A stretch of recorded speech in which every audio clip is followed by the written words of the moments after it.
What's going on, YouTube? Long time no post, but this pretty awesome cause warranted a new video that hopefully will have you enjoying NFL 2K5, among other PS2 titles, on your Xbox Series X in no time. Let's get into it. Before I get started, I first want to credit Lost Soul and his entire team for keeping NFL 2K5 alive. The community support for this game is pretty surreal, and I'd recommend checking out their Discord channel linked here in the description. We all know why you're here. You want to play Lost Soul's amazing NFL 2K5 Resurrected mod on your shiny, potentially new, Xbox Series X. Before you download anything, you'll need the following: a PS2 Bios File, an ESPN NFL 2K5 ISO, and the latest version of Lost Soul's NFL 2K5 Resurrected mod. I'm not going to be doing a walkthrough of downloading the mod, telling you where to get the BIOS file, or where to find an NFL 2K5 ISO. Use the internet for those before starting this. Alright, so step 1. On your Xbox Series X, open Microsoft Edge and navigate to this URL and download RetroArch 2K. After the download's complete, load the app and do the following. Hover over Online Updater and press Update Core Info Files, Update Assets, this one might take a while, Update Controller Profiles, Update Databases, and Update Slang Shaders. When all of those updates are complete, press B and navigate to Settings in the left pane. Scroll down to Input, and scroll down a good bit until you see Hotkeys. The second option down is called Menu Toggle Controller Combo. I usually set this to L3 and R3. This means that clicking both sticks at the same time will bring up the RetroArch menu. After you set the hotkey that you want, press B twice and scroll down to User Interface. Select Menu Item Visibility and uncheck the following: Show Explorer, Show Images, Show Music, and Show Net Play. Then press B. Select Menu and change it from Ozone to XMB. This will make your menu look like a PlayStation menu when you reload. Press B, and in the left pane, scroll up to Main Menu. Select Configuration File, and press Save Current Configuration. Press B again, and select Quit RetroArch. Open RetroArch 2K again. You should see now what looks like an old PlayStation-style menu. If you do, you did everything right so far. Close RetroArch 2K because it's time to drag over your PCSX2 folder and your NFL 2K5 ISO. First, we need a program that lets us send files to our Xbox. This leads us to download Durango FTP, which is hosted by Gamer13. By the way, big props to him for all he's doing for RetroArch in retail mode. This whole tutorial would not be possible without his work. To download Durango FTP, again, open Microsoft Edge on your Xbox Series X and go to this link. Select the download button under Durango FTP and install the app. After your download's done, open up the app, make sure that Allow Anonymous is checked, and press Start. This is basically opening an FTP connection between your Xbox and your PC. So it's time to go to the PC. If you're using Windows, I'd recommend just opening File Explorer. If you're using a Mac, I'd recommend downloading a free program like CyberDuck to do your file transfers. Open File Explorer. In the URL or address bar, enter ftp://Xbox, then press Enter. If you're using a Mac, I would recommend entering the IP address of your Xbox, which should be shown on your screen in the Durango FTP app. Make sure that Allow Anonymous is checked in CyberDuck if you're on a Mac. You should see a local folder. Open it. You should see an app towards the beginning that has the letters UXG in it. Open that folder, and then open Local State. You should see a System folder in here. This is where things get a little bit complicated, so make sure that you pay attention exactly to what I'm saying. Before you drag anything inside of your FTP, you need to go to your NFL 2K5 Resurrected download folder. We need to make a few changes to ensure that we can actually load rosters and play the game. So inside your 2K5 Resurrected download, I want you to create a folder that says Games and drag your NFL 2K5 ISO file into it.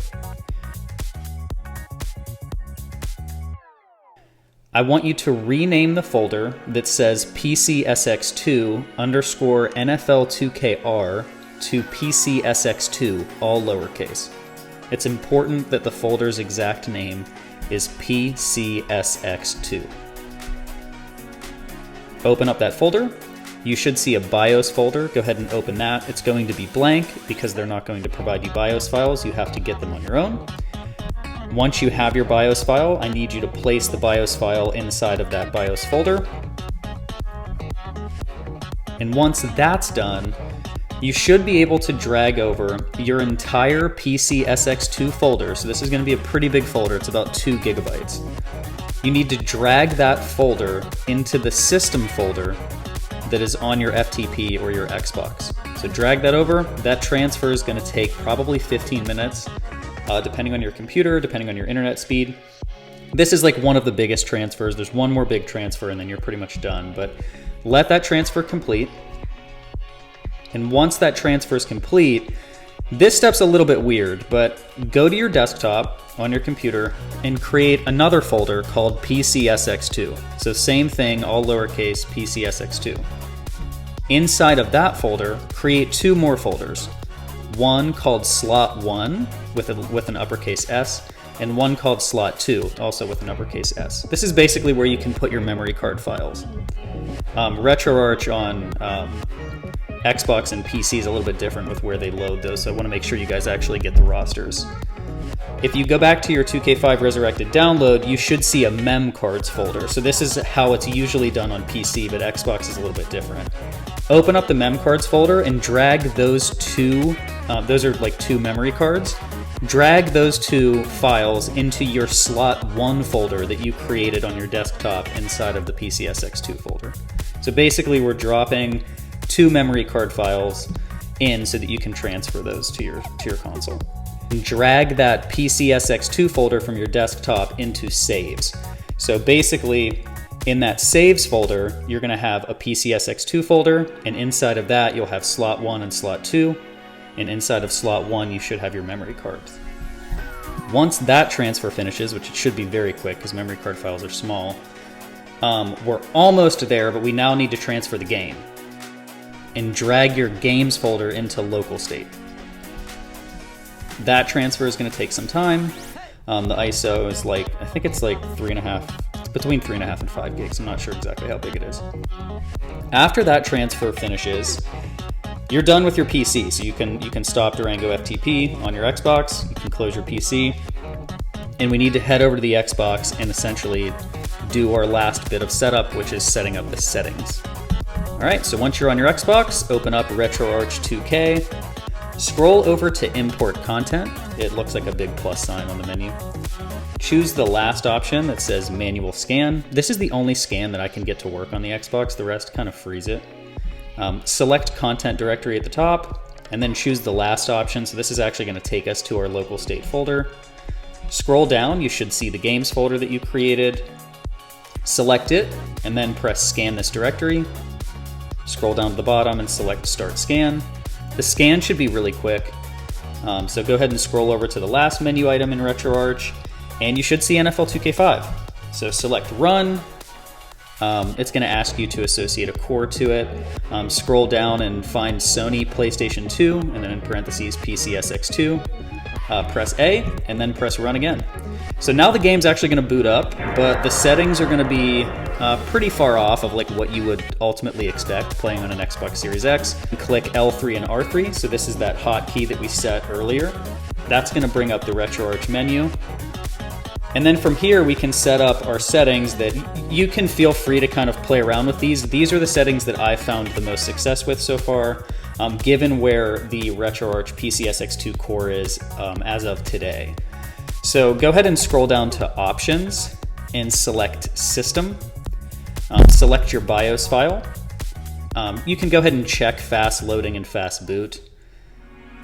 Press B, select Video, and change the renderer to D3, D11 if it's not set to that. It needs to be set to that. Set internal resolution. I'm putting mine on 6x, which is native 4K.